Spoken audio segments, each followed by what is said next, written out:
Okay, so I'll start it again. My name is Mr. McLeod.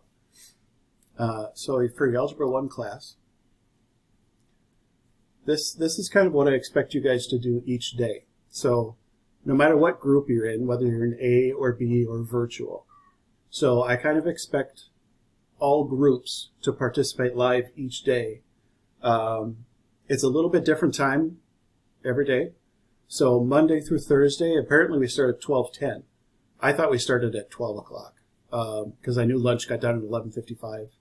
So that was my fault if you were at home, logging on early. So I kind of expect you guys to be, up and on by 12:15. We'll give you a couple minutes because Chromebooks are kind of junk. But then we're definitely going to learn together each day. And so that's why I don't necessarily care which group you're on. I want us to do this together each day, all of us. If, for whatever reason, you can't make class, then I essentially record what we do together each day. Now, if you guys have already started by taking a look at future days ahead, what a normal day will look like is if you log on to the to Schoology, you guys are going to see that I try to arrange everything by folders by day, right? So a normal day, you can go in there and you'll see which sections we're covering. And then in each section, there's generally going to be some sort of an assignment and they're called concept checks. They all go informative. In the assignments, we have videos from myself, Mr. Caponigri, and Mr. Sullivan. So all three of us teach Algebra 1. And we made up videos ahead of time. So you are welcome to use those videos if you want. It will be the same material, same topics. I would prefer you guys every day to just do the live teaching, though. That's my preference. I think you guys would learn a lot better if you actually dedicate yourself to a schedule. So then that's why I was trying to say that third hour each day, or whatever hour we call this. You guys come to class and participate, and it's going to help you out a lot. Math is definitely not easy to do on a hybrid schedule. So having us in a regular schedule helps out a lot. But that's going to be a normal day, right? So today and tomorrow, we're doing our survey unit. And so it's not a normal assignment I could just give you. It's basically a lot for me to try to explain, or to write out, I should say. So if you guys have a notebook with you, it'd be a good plan to kind of get out your notes, kind of start writing down some of this information. So we decided to do this right away at the beginning of the year because we've got the election coming up. So having our survey unit right before the election kind of just seemed to make sense rather than doing it at a later random time. Also, I'm not going to take it personally if you guys don't have the video on. So if you're at home, honestly, it usually runs a lot better. The internet does. And so having the videos on and all that works fine. You're going to find that while you're at school, the internet usually runs worse. It's not supposed to, but it usually does. And so if you find it start lagging, like if it's hard to hear me, then that would be the first thing you'd want to do is shut off your video, because then it makes the internet run essentially faster. And also, I get that a lot of you feel awkward just talking in class if you're the only one talking. So if you answer in the chat, that's totally fine too. I get that. I'm not going to try to force things upon you. We'll kind of work with what we're dealt with and try to make it work best for you guys. So, survey unit. What we are going to do is we are going to come up with 3 questions.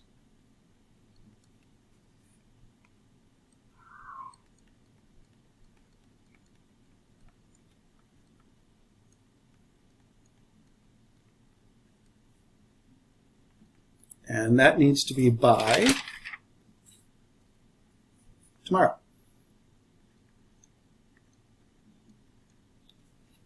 Now, the 3 questions that you come up with, there is a quiz in Schoology. It's not an actual quiz, but that was the easiest way to make it. And you're going to write your questions in each one of the 3 spots on the quiz. And that way, when I go to look at them, I can approve your question or not by scoring it like a 1 or a 0, right? And if your question isn't approved, then I'll score to 0, and I'll write a comment as to why it's not approved and what you have to do to fix it. And you can just keep retaking this quiz until you get your 3 questions approved. So ideally, that's what I'd like you to do today during class. By the end of the class, before you leave, have your 3 questions approved. So that's the first step. Next step is making your questions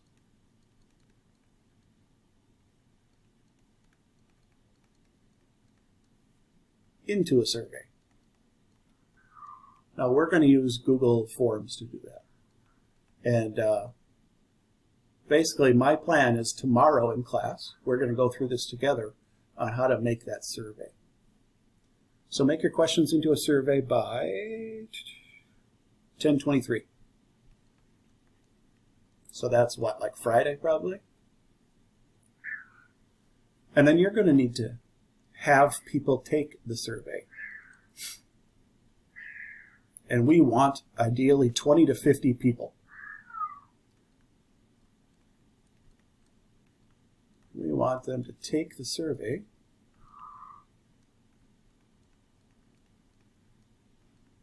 by next Tuesday, which is 10/27.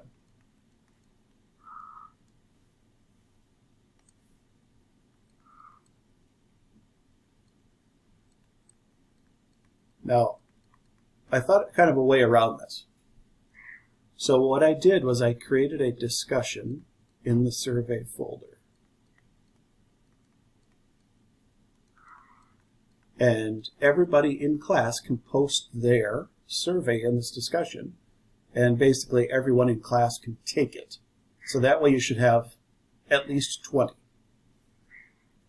If you want to ask more people, like if you want to put it on your Instagram or whatever, you can do that and have a lot more people answer it. Once you get people taking your survey, then we're going to make some graphs from your data. We're going to make 4 graphs.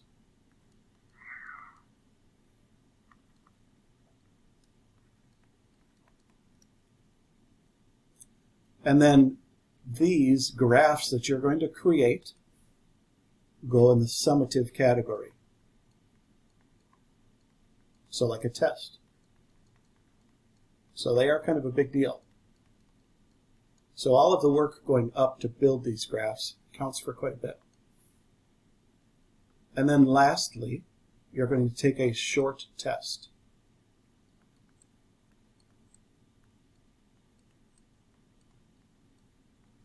And then that short test will be 10 summative points. I didn't put a date on those 4 graphs today. Those 4 graphs need to be done by 10/29, which is next Thursday. And then this survey unit test, I want you to take by the next Friday, day before Halloween. This is 10 summative points. Now, I haven't said anything about details, right? I just wanted to give you kind of a general layout of what we're going to do for this survey unit. So does anybody have any questions on one of these 5 steps? Like maybe you want me to explain what that means.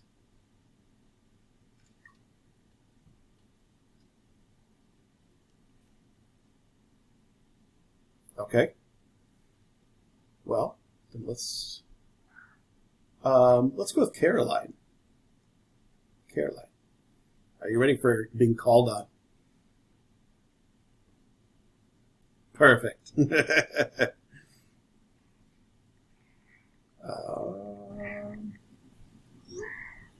Okay. Do you remember the difference between formative and summative?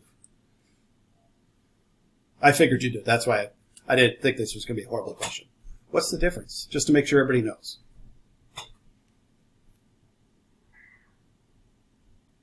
Okay, perfect. So formative is what most people think of like for homework. Summative is what most people will think of as like your tests and quizzes. So that's kind of why I put up there that those graphs on the test are summative points. All right, nice job, Caroline. Okay, here's the 3 questions. So out of the 3 questions you guys are going to create, the first question, what is that? That was terrible. First question. Okay, your first question, it's going to be an open-ended question with numerical answers. We'll explain this.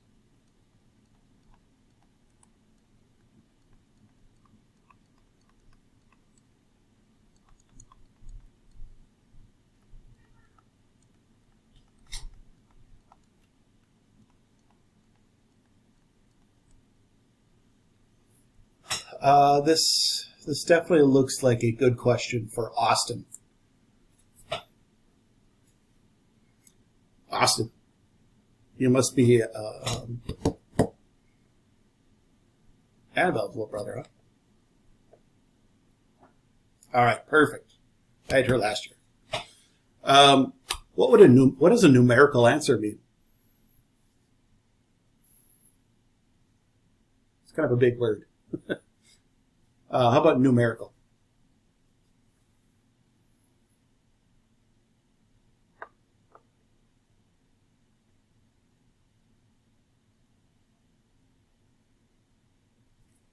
Okay, that's perfect explanation.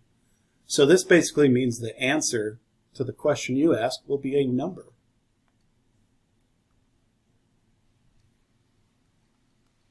Okay, open-ended.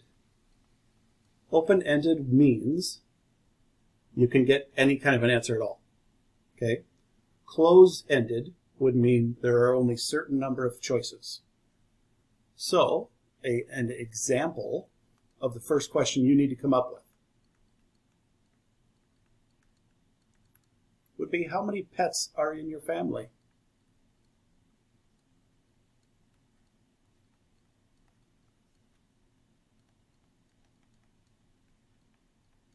Now, here's what I'd recommend to make this more fun for you. I would pick whatever topic you like. Like if you're big into football, right? Make your questions about football so that when people are answering them, you can kind of gauge how much people like the same things as you. If you're big into pets, like this would be a great question for you. Some people are big into skiing. Like last hex semester, I got a bunch of people, they're asking questions because they knew skiing season was coming up, right? So, or snowboarding, whatever. So, an open-ended question, how many pets are in your family? So the answer would be a number, and that number could be whatever. Like some people have 0, some people have 100, Maybe they have a lot of fish. So the answer could be huge. So you guys are going to come up with a question like this. Okay, second question. Let's see. Austin, I'll have you pick the next person to answer.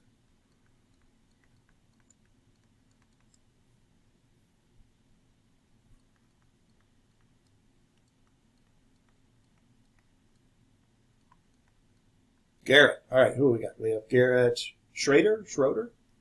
How do you pronounce it, Garrett?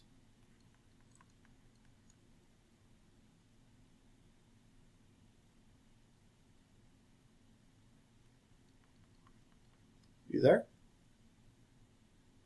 Okay, how do you pronounce, is it Schroeder? Okay, Schroeder. So, second question is to be a close-ended question with multiple choice answer. So I kind of explained what open-ended question meant. Do you remember what close-ended question meant?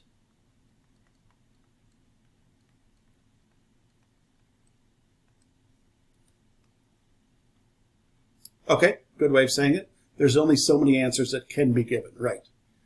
Okay, well, for an example for this one, that was a great answer, by the way. So for this one, we could give an example like, which of these is your favorite color? Or which of these do you like most?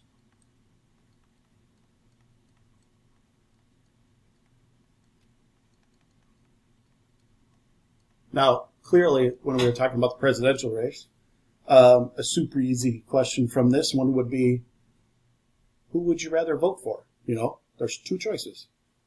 Although in reality, there's a lot more than two choices, but they basically make it sound like two. So which of these do you like most? Let's say red, blue, yellow. Okay? So when somebody answers this question, it has to be one of those three. Now, you can have minimum of two choices, because one choice would be stupid, right? So minimum of two choices. The most you want to give, probably no more than 10, because at that point, then you'd have to ask a lot more people for your data to be kind of sort of accurate. Okay, Garrett, I need you to pick the next person.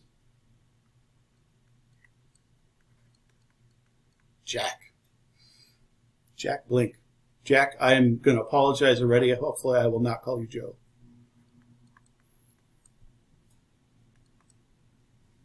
Okay, Jack. Third question. A close-ended scale question.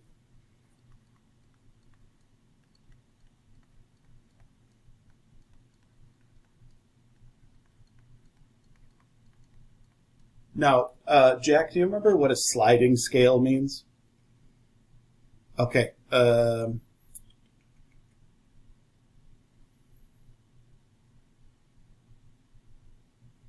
trying to think how to phrase that without just directly telling it. You know what? I'll just have you come up with the question. So a scale question is like saying, how much do you like snowboarding on a scale from 1 to 5? 1 being the least, 5 being the most. That's called a scale question. So this is a close-ended scale. Let me write the rest. Close-ended scale question with numerical answers. So that's, like I said, numbers 1 through 5.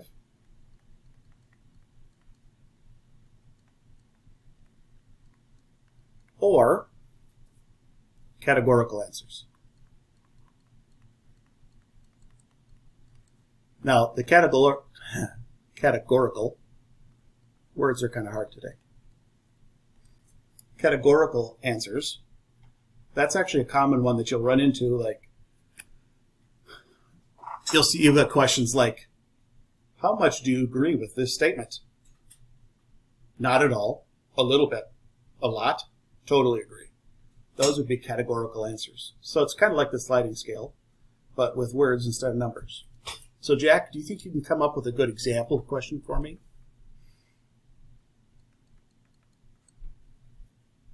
How much do we like football? How much do you like football?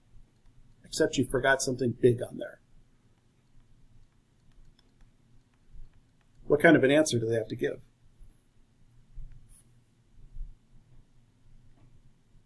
Okay, true. I mean, that was a great job answer because you read the question.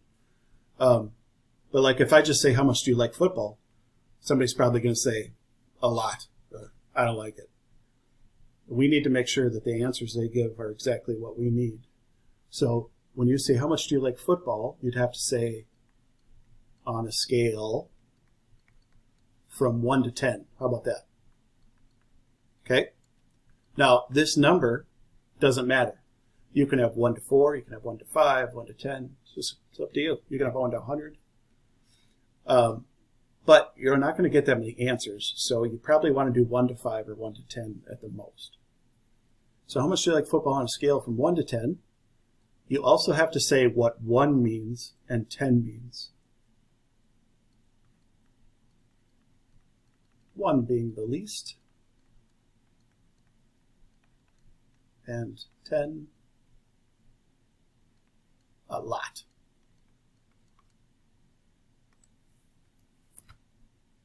Okay. Perfect job, Jack.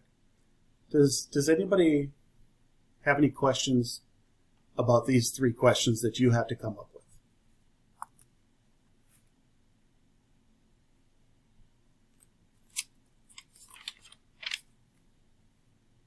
Yes, you guys are a very talkative bunch today. Okay, here's what I would like you to do for the next 15 minutes is, oh, you know what? I didn't explain this part. When you guys log into Schoology, when you first come into the algebra page, there should be 3 folders. Resources, Daily Work, and Survey Unit. Everything for the survey is in the survey unit.